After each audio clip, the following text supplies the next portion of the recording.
Kent Barrow, Floyd County Emergency Management Director. Barrow's Barrow.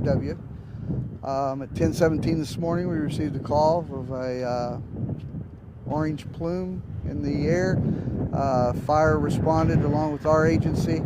Upon arrival, working with the fire department, we made the decision to go ahead and put a shelter in place at the Mount Tabor Elementary School and the businesses that were in that area, just for precautionary reasons, and also worked with the Indiana State Police and New Albany Police Department in closing down 265 between exit 4 and exit 1 here in Floyd County.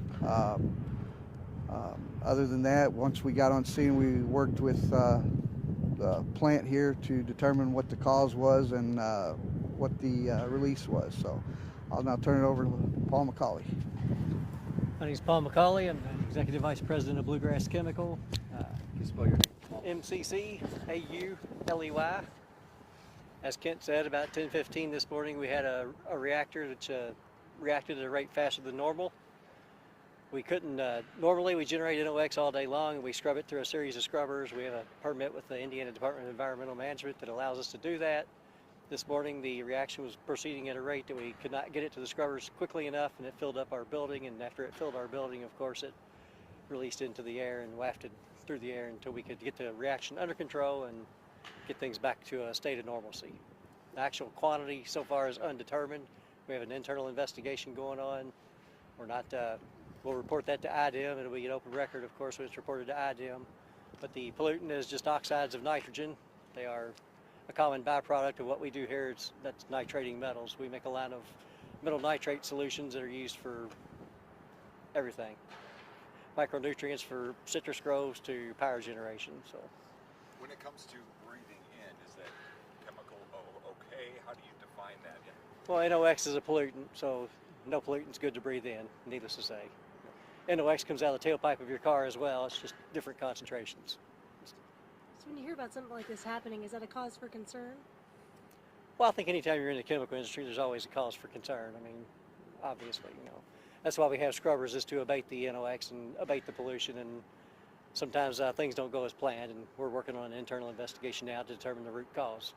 Have you ever had something like this happen before? Is this something that has happened years ago? Does it happen once in a while, but just smaller? How common is this? It has happened in the past. It's not happened to this scale, at least not in my memory. Thanks. In the confined space or escaping out into the air, what is the level of concern? Well, we don't know. It's very difficult to measure the concentration. So, you know, obviously once it leaves the building, it dissipates quickly on the wind. But inside the building, it was rather contaminated. Anyone taken to the hospital? Anyone? Not from Bluegrass, no. And What time this started? Excuse me? The idea of what time it started? Around 10:15, I was told. and as far as the effects of somebody who would have been in close proximity to this, what are those effects as far as on the lungs? Well, it's a respiratory ailment, so you can obviously you guys are reporters, you can Google it, but I'm not trying to be sarcastic. It's just, NOx is NOx, and you treat the pollution for a reason. So talk about the process to get this leak under control. What were crews working on in the building? I'm not gonna get into too much detail anymore. There's an internal investigation going on right now, and we'll report it to IDEM when we have all the facts. Thanks. I would like to say, first of all, thanks for being here today. We saw the cloud. I thought we did a pretty good job here in APD reacting to it. I want to thank EMA for jumping on it, being on the ball today, and getting the word out that, hey, we had a chemical reaction here today. It was visible, and lots of folks are here working on it to get to the bottom of it. But listen, thank you all very much for being here. Appreciate it a lot. Okay. Were streets and roads closed? We had one road closed. We shut down Mount Tabor Road, which is the road immediately to the south. And we also shut down, we shut down 265 between Grant Line and Green Valley Road, and we shut down Mount Tabor Road. And we sheltered in place the businesses to the south here, plus 2 schools, just out of an abundance of caution, until we were able to get until they were able to get the reaction stopped and the vapor dissipated. But 265 was shut down for? Yeah, for about 30 minutes at the most. Yeah. But again, they were very responsive at Bluegrass Chemical. He's here answered the phone, gave us a lot of information, and really happy that's the way it worked out. So thank you all very We know much. that a lot Appreciate of it. people on Facebook had a lot of concerns. People in the community, they're posting pictures of the Yeah. smoke. Yeah. What's your response as the mayor to what would you want to say to those people who were concerned in the area? I would like to say that, hey, had a great reaction, a great response from Bluegrass being forthcoming.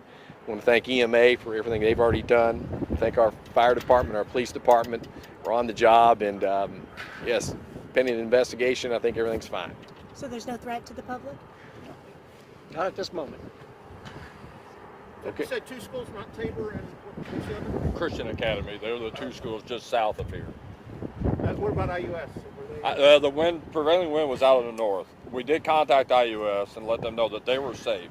We also contacted the National Weather Service to get an update on the forecast in the next hour to make sure the wind wasn't going to shift, and it was not. So that's why we immediately concerned was just to the south of this region, to this incident. Okay. Are people still being asked to avoid this area? No.